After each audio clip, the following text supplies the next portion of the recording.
Oke, bismillahirrahmanirrahim. Assalamualaikum warahmatullahi wabarakatuh. Semangat pagi semuanya teman-teman, apa kabarnya? Ya, kembali bersama saya dengan Irwin Sukrisno Sugeng di channel Lapak Dosen. Kita akan membahas mengenai pertemuan yang kemarin sempat tertinggal ya, di waktu pertemuan yang keempat. Itu kita bicara mengenai distribusi teoritis variabel kontinu. Oke, ini untuk mata kuliah kali ini Mas berikan di sesi mata kuliah tambahan ya, karena pada sempat di 3 minggu yang lalu saya izin karena saya tidak kondisi saya tidak fit ya. Oke, ini kita langsung aja saya share screen.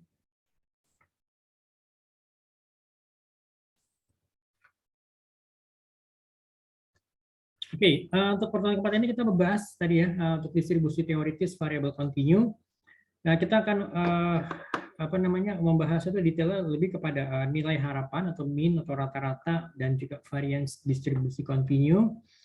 Kemudian juga distribusi normal yang terdiri dari pengertian dari distribusi normal, kemudian fungsi dari distribusi normal dan juga fungsi distribusi normal standar atau baku. Kemudian juga kan kita membahas mengenai distribusi chi-square secara sekilas gitu ya. Kemudian juga distribusi F dan juga distribusi T. Oke, sekarang kita lihat satu per satu. Oke, untuk nilai harapan, maaf, nilai harapan atau mean rata-rata dan juga variance distribusi kontinu. Jadi fungsi probabilitas dengan variabel kontinu itu terdiri dari distribusi normal, distribusi T, distribusi chi kuadrat, dan juga distribusi F gitu ya. Oke, kita lihat untuk yang distribusi normal. Apa itu distribusi normal? Distribusi normal disebut juga dengan distribusi Gauss.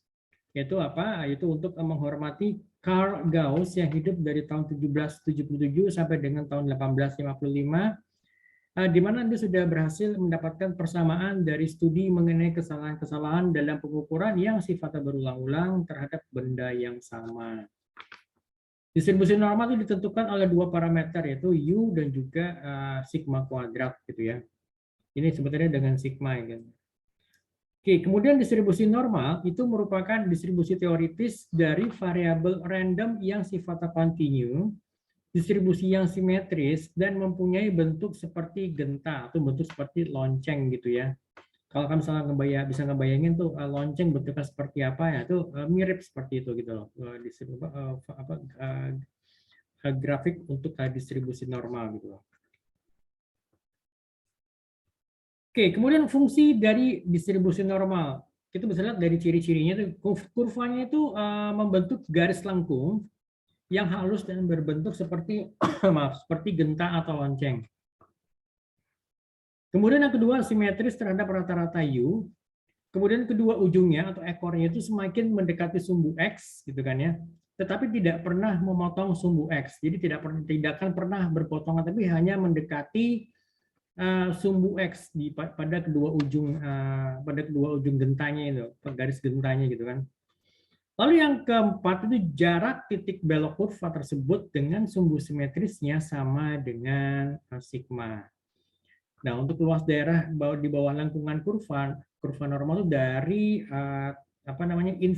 minus infinity atau minus tak terhingga sampai dengan positif tak terhingga atau sama dengan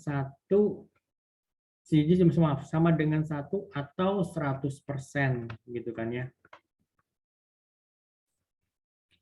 Kemudian fungsi distribusi normal standar atau baku.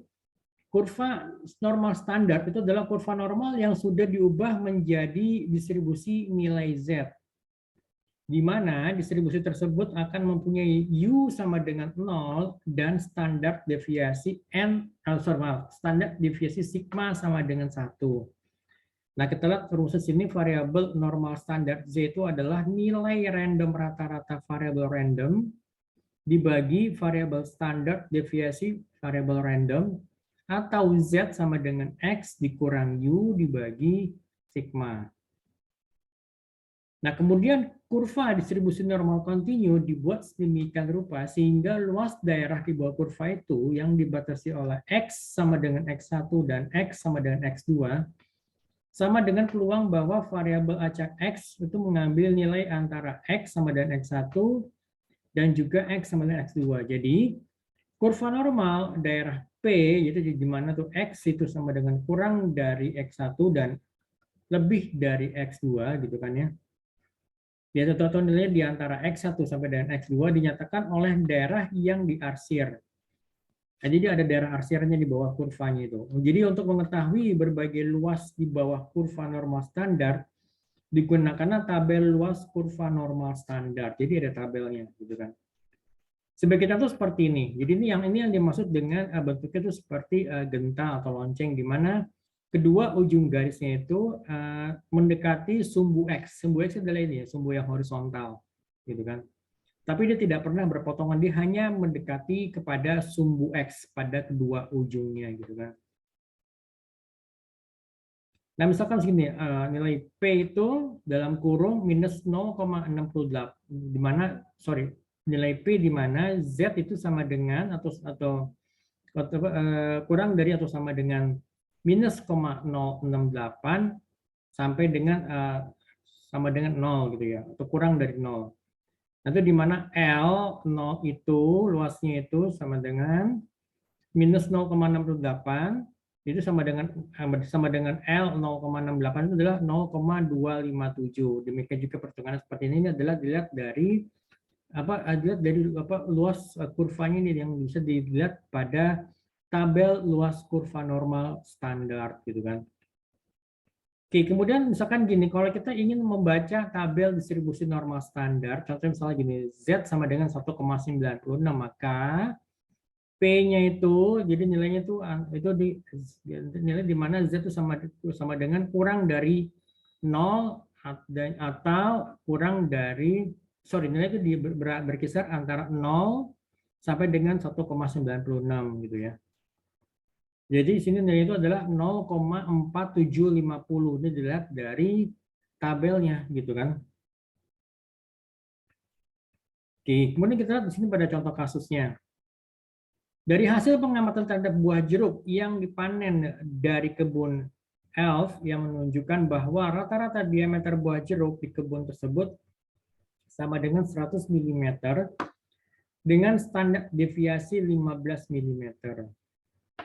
Diasumsikan bahwa diameter buah jeruk yang diamati tersebut berdistribusi normal. Berapakah probabilitas buah jeruk yang memiliki diameter kurang dari 105 mm? Gitu.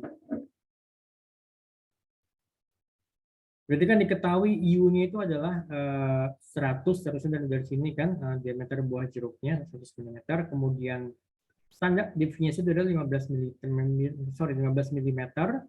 Nah, kemudian X-nya itu adalah kurang, ini kan dari sini kan diameter kurang dari 105 mm ini. Oke, kita masukkan ke dalam rumus. Seperti ini nih kan. Berarti Z-nya itu adalah 105 dikurang 100, 105 dari mana? Ini kan yang 105 ini.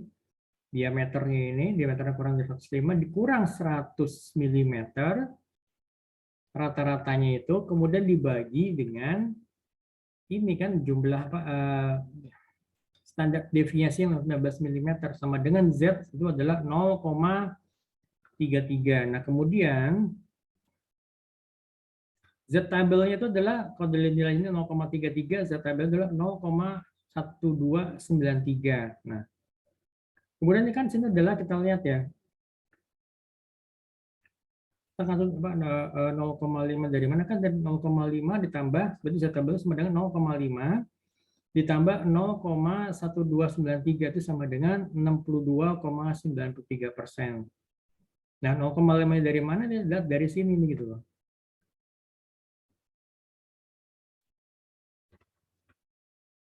Oke, kita lanjut ya. Kemudian juga ada contoh kasus di sini. Ada jawabannya, kita lihat ya. Oke. PTGS mengklaim rata-rata berat buah mangga merek B itu adalah 350 gram dengan standar deviasinya itu adalah 50 gram. Bila berat mangga mengikuti distribusi normal, berapa probabilitas berat buah mangga yang mencapai kurang dari 250 gram sehingga akan diprotes oleh konsumen. Jadi kita tahu nih kira-kira probabilitasnya berapa gitu kan, kalau salah beratnya itu kurang dari 250 gram dan konsumen akan protes. Oke. kita masukkan pada U-nya itu adalah 350 gram. 350 itu adalah demikian dari berat buah mangganya itu kan. Nah, kemudian ditanya kalau misalnya probabilitas atau X itu kurang dari 250 gitu loh. Yang which is di mana apa namanya standar deviasi adalah ini 50 gram dan X-nya itu adalah ini nih kan yang 250 gram ini. Oke, kita coba kerjakan. Nah, kita masukkan di sini apa 250 dikurang 350 berarti kan 250 itu adalah yang X dikurang U-nya itu dibagi 50 kan. 50 itu adalah ini kan standar deviasinya itu kan. Oke, kemudian sama dengan berarti kan minus 100 karena kan 250 dikurang 350 dibagi 50 berarti kan minus 100 per 50 sama dengan minus 2. Nah, kita hitung minus apa? Masukin ke tabelnya, nah, Z hitungnya itu minus 2, berarti nilainya adalah 0,4772. Berarti di sini Z tabel itu 0,5 dikurang 4772. Berarti sama dengan 0,0228. Terus sama kalau misalkan kalau kita kali 100, berarti ini kan kita maju berarti sekitar 2%, sekitar 2,2% lah gitu loh. Nah, tabelnya jadi seperti ini. Ini adalah tabel distribusi normal standarnya. Kalian juga bisa download apa bisa download dari internet juga ada. Oke, nah kemudian kita lihat juga nextnya itu adalah kita bicara mengenai distribusi chi-square. Jadi jika X berdistribusi X kuadrat dalam kurung V, di mana V itu adalah derajat kebebasan dan dB itu sama dengan N dikurang 1, maka di sini diketahui gimana nih C-nya itu adalah C1 kurang dari C2 gitu loh. Oke, mungkin saya bahas kita saja, kita masuk kepada distribusi chi kuadrat. Oke. Sekarang kita bahas untuk distribusi F. Jadi distribusi tergantung pada dua buah derajat kebebasan. Bisa diketahui V1 sama dengan 20 dan V2 sama dengan 15 dan alfa itu sama dengan 0,05, maka kita tentukan F-nya itu adalah 0,05 dalam kurung 20 dan 15. Nah, kemudian juga sebuah sampel terdiri dari 25 mahasiswa dan 15 siswi dipilih secara random dengan taraf nyata sebesar 0,2. Oke, ini kita bisa lihat di sini beberapa contohnya. Ini adalah tabel distribusinya juga, gitu kan ya.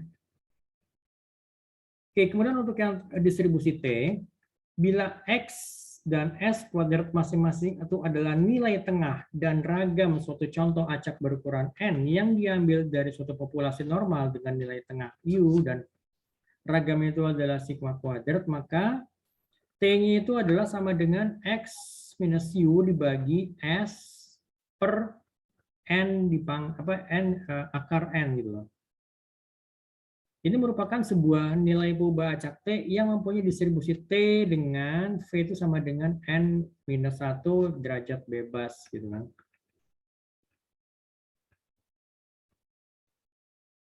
Oke, bila sampel randomnya kecil, pendugaan parameter populasi sebaiknya dilakukan dengan distribusi T. Bentuk kurva distribusi T akan menyerupai bentuk kurva distribusi normal jika ukuran sampel yang diambil itu ya kurang sebesar 30 responden gitu kan ya. Nah, ini seperti ini distribusi T-nya, kalian bisa lihat.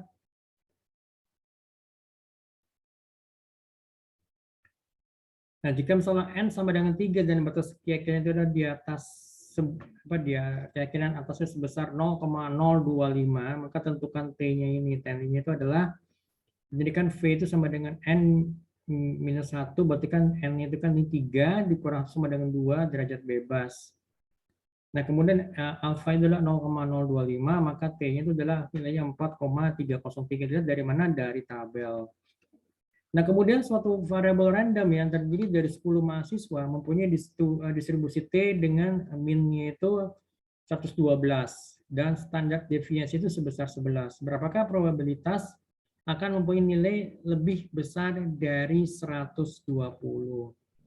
Berarti nilai P-nya itu probabilitas X lebih dari 120. Berarti kita masukkan di sini di rumus. T sama dengan 120 dikurang 112 dibagi 11 akar 10 gitu kan, sama dengan 8 per 11 bagi 3,16. Berarti T itu sama dengan 8 per 3,48 sama dengan 2,29. Berarti kita cari nilai dari tabelnya itu adalah seperti ini kan, T-nya itu adalah 2,29 sama dengan berarti nilai P itu adalah 0,025. Nah, seperti ini gitu loh. Oke, untuk pertemuan kali ini saja dari saya. Kalau memang ada yang ingin ditanyakan, monggo silahkan bisa disampaikan di grup WhatsApp atau di Japri juga boleh, nggak apa-apa gitu ya. Oke, kalau begitu sekian dari saya. Tetap sehat, tetap semangat semuanya teman-teman ya. Baik, terima kasih banyak. Assalamualaikum warahmatullahi wabarakatuh.